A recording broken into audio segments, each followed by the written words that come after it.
हम वायुमंडल की संरचना पढ़ रहे थे, स्ट्रक्चर ऑफ एटमॉस्फेयर। तो इसमें अब तक हमने मध्यमंडल तक का अध्ययन कर लिया है। एक बार हम फिर से इसका रिवीजन करके इसको कंटिन्यू करते हैं।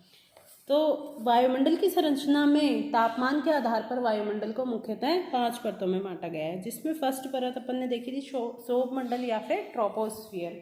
तो ट्रोपोस्फियर की ऊंचाई की बात करते हैं तो यह ध्रुवों पर 8 किलोमीटर होती है और भूमध्य रेखा पर इसकी ऊंचाई 18 किलोमीटर होती है। अगर औसत ऊंचाई की बात की जाए तो इसे 12 से 14 किलोमीटर माना जाता है।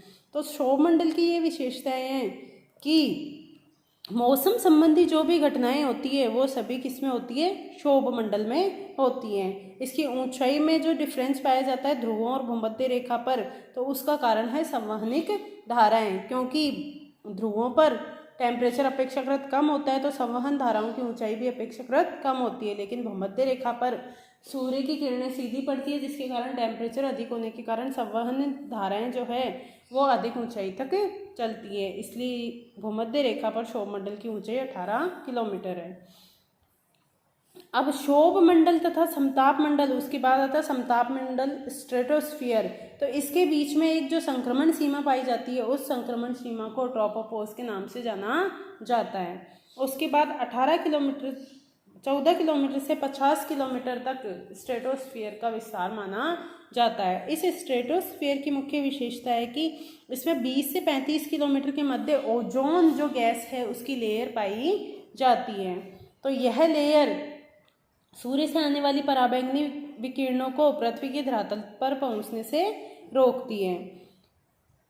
उसके बाद हमने पढ़ा था मध्यमंडल, तीसरा जो है 50 से 80 किलोमीटर तक मीजोस्फीयर का विस्तार पाया जाता है। तो स्ट्रेटोस्फीयर और मीजोस्फीयर के बीच में जो संक्रमण सीमा पाई जाती है उसको स्ट्रेटोपोज के नाम से जाना जाता है। स्ट्रेटोपोज की मुख्य विशेषता क्या है कि इसमें तापमान संबंधी विभिन्नताएं नहीं पाई जाती और एक मौसम संबंधी विभिन्नताएं भी यहाँ पर नहीं पाई जाती। इसलिए अगर हम बात करें तो अंतर्राष्ट्रीय जो उड़ानें होती है, वायुयान की जो अंतर्राष्ट्रीय उड़ान होती है वो हमेशा समताप मंडल या स्ट्रेटोस्फीयर के द्वारा होती है, यानी जो वायुयान होंगे वो स्ट्रेटोस्फीयर से जाते हैं। लेकिन अगर घरेलू उड़ानों की बात की जाए तो क्योंकि घरेलू उड़ान में अपेक्षाकृत क्या होती है, धरातलीय दूरी कम होती है, इसलिए जो घरेलू उड़ानें होती है वो मुख्यतः उसमें जेटयान क्षोभ मंडल में ही चलते हैं। एक समताप मंडल में कई बार क्या होता है, संवहनिक धाराएं जब तीव्र गति से चलती है तो तीव्र गति से चलने के कारण कभी कभी इस क्षेत्र में एक विशेष प्रकार के स्ट्रेटोस्फीयर में एक विशेष प्रकार के बादल देखे जाते हैं जिनको मुक्ताब मेघ के नाम से जाना जाता है। मध्य मंडल ये 50 से 80 किलोमीटर तक पाया जाता है। इसकी विशेषता ये है कि इसमें भी ऊंचाई बढ़ने के साथ साथ तापमान में क्या होती जाती है, कमी होती जाती है। और मीसोस्फीयर और आयनोस्फीयर के बीच की जो संक्रमण मंडल है जिसको मीजोपोज कहा जाता है, यहाँ पर वायुमंडल का तापमान लगभग -100 डिग्री सेंटीग्रेड तक पहुंच जाता है। तो वायुमंडल का जो न्यूनतम तापमान है वो मीजोपोज के पास में पाया जाता है। ये इसकी महत्वपूर्ण विशेषता है। अगर टेम्परेचर की अपन बात करें तो हम देखते हैं कि क्षोभ मंडल में तापमान 6.5 डिग्री सेंटीग्रेड प्रति किलोमीटर की दर से क्या होता है, ऊंचाई के साथ साथ कम होता है।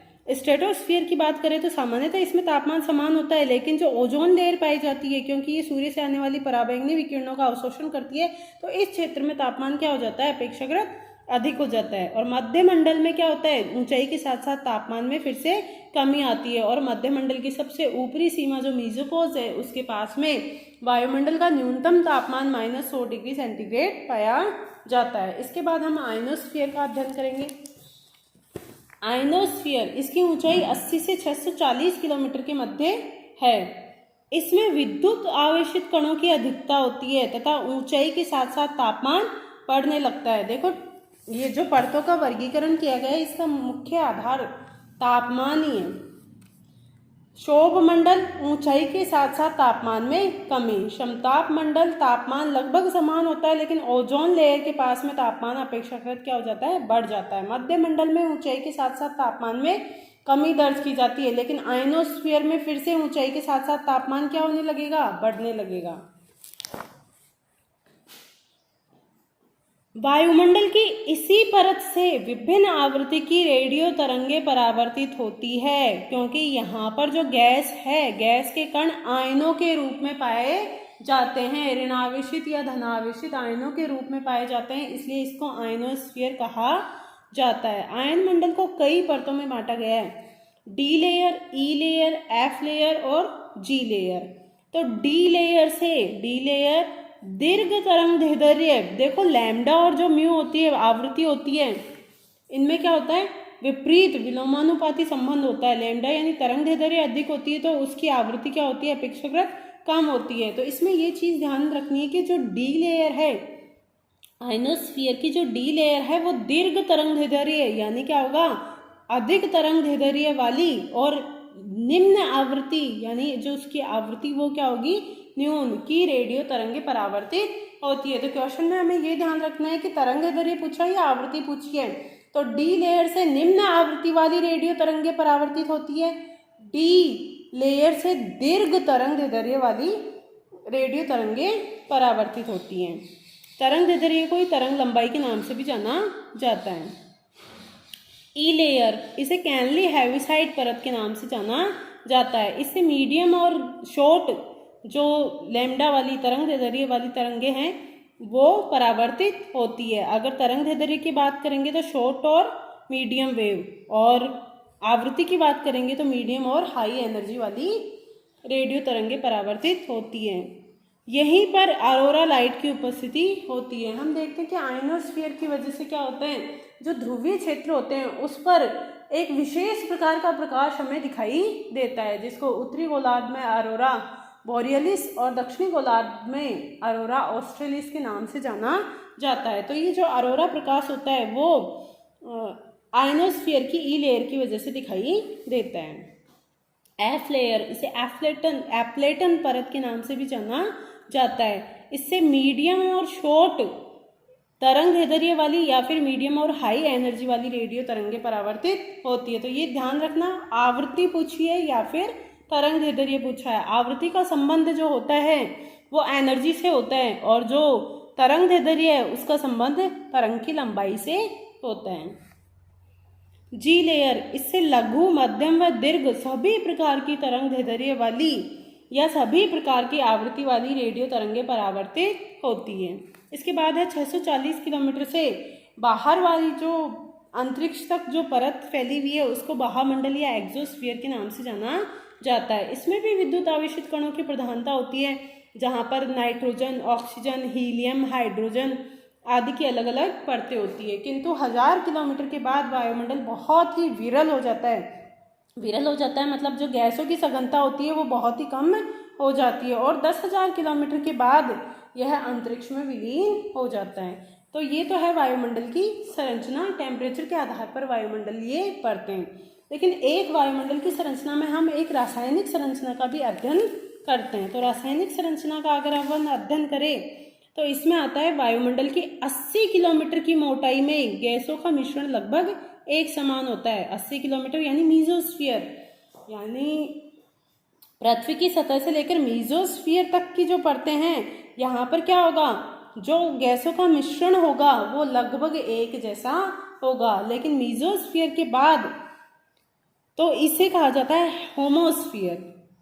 मीजोस्फीयर तक की परत को होमोस्फीयर के नाम से जाना जाता है, क्योंकि यहाँ पर गैसों के मिश्रण का अनुपात यानी 78% नाइट्रोजन है। तो गैसों के मिश्रण में यहाँ पर पूरे मीजोस्फीयर तक 78% नाइट्रोजन पाई जाएगी। तो इसलिए इसे कहा जाता है होमोस्फीयर। लेकिन 80 किलोमीटर के बाद वाले भाग को यानी आयनोस्फीयर और एक्सोस्फीयर वाले भाग में नाइट्रोजन, ऑक्सीजन, हीलियम व हाइड्रोजन की अलग अलग आणविक परतें पाई जाती है। इसे हेट्रोस्फीयर के नाम से जाना जाता है। तो ये है वायुमंडल की रासायनिक संरचना। तो वायुमंडल की रासायनिक संरचना में वायुमंडल को कितने भागों में डिवाइड कर दिया। रासायनिक संरचना की अगर अपन बात करें तो वायुमंडल को मुख्यतः 2 भागों में बांट दिया। एक तो है होमोस्फीयर और एक है हेट्रोस्फीयर। होमोस्फीयर की बात की जाए तो इसमें 50 से 80 किलोमीटर वाला भाग आता है। 80 किलोमीटर। तो अगर इसमें संरचना की बात करें तो कौन कौन सा मंडल आ गया, ट्रोपोस्फीयर आ गया, स्ट्रेटोस्फीयर आ गया और मीजोस्फीयर आ गया। अब इसे बांटा किस आधार पर है? जो होमोस्फीयर है इसमें क्या है कि गैसों की सांद्रता प्रतिशत या मिश्रण अनुपात समान रहता है। लेकिन अगर हेट्रोस्फीयर की बात की जाए तो ये कहाँ से 80 किलोमीटर से 10,000 किलोमीटर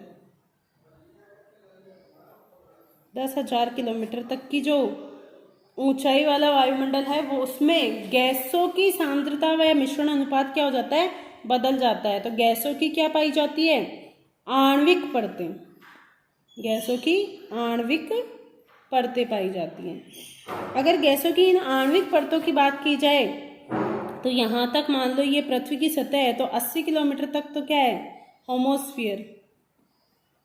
उसके बाद 80 से लेकर अगर 1100 किलोमीटर तक की बात की जाए, जैसे कि ये है 80 तक है होमोस्फीयर। 80 के बाद अगर 200 तक की बात की जाए तो आणविक नाइट्रोजन परत। यानी 80 किलोमीटर से 200 किलोमीटर तक, वैसे ये 90 किलोमीटर ही माना जाता है सामान्यतः। होमोस्फीयर की ऊंचाई 90 किलोमीटर तक मानी जाती है, क्योंकि जो संक्रमण परत पाई जाती है कौन सी? मेसोपोज वाली, उसको भी इसमें कंसीडर कर लिया जाता है।